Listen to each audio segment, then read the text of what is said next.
হয়তো আপনারা জানেন যে নিদানপুর সমাজ কল্যাণ যুব সংঘর উদ্দেশ্য আর তাদের নিয়ত কি। আমাদের উদ্দেশ্য, আজকের এই 31 ডিসেম্বর হয়তো আপনারা ঘুমাইতে পারতেন না, বা আপনারা কানের মধ্যে এরকম বাজনা, ঢোল ডাঙের বাজনা উঠে আপনাদের কানটাকে ভিন্ন দিকে চলে নিয়ে যেত। আর আমাদের এই আমরা যুবক ভাইয়েরা নিজেদের পয়সা খরচা করে পিকনিক খেতাম, সেটা বন্ধ করে দিয়ে আমাদের এই ধর্মীয় জলসাটা অনুষ্ঠিত হয়, আরম্ভ হয়। আর সেটা দেখতে দেখতে 8টা বছর কিভাবে চলে গেল আমরা হয়তো ভাবতেই পারতেছি না।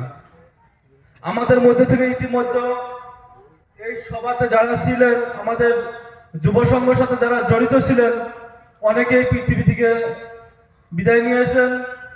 তার মধ্য থেকে আমাদের উপদেষ্টা যিনি ছিলেন একজন, আমাদের উপদেষ্টাদের মধ্যে একজন দেলোয়ার হোসেন দেওয়ানি কাকা, তিনি এই পৃথিবীতে নেই, আমাদের ছেড়ে বিদায় নিয়েছেন।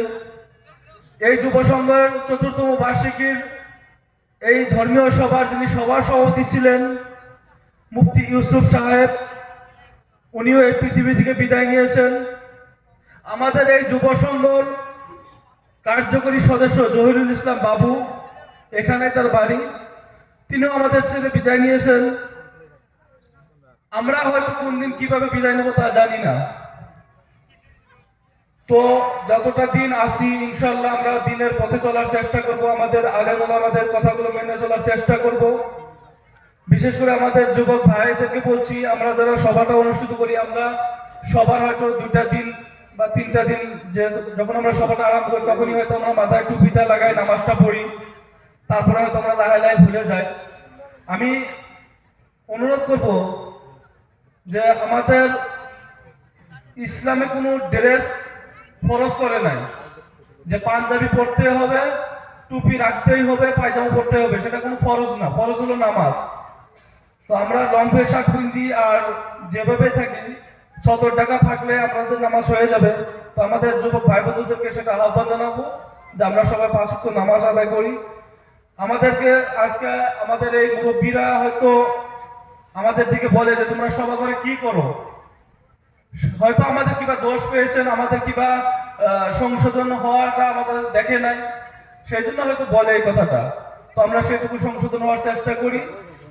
আর নিদানপুরবাসী রাইস এবং অত্র অঞ্চলবাসীকে আমি জানাতে চাই, আপনারা দোয়া করবেন, আপনারা সহযোগিতা করবেন, যাতে আমাদের এই ধর্মীয় জলসাটা আগন্তুক দিন পর্যন্ত চলে থাকে।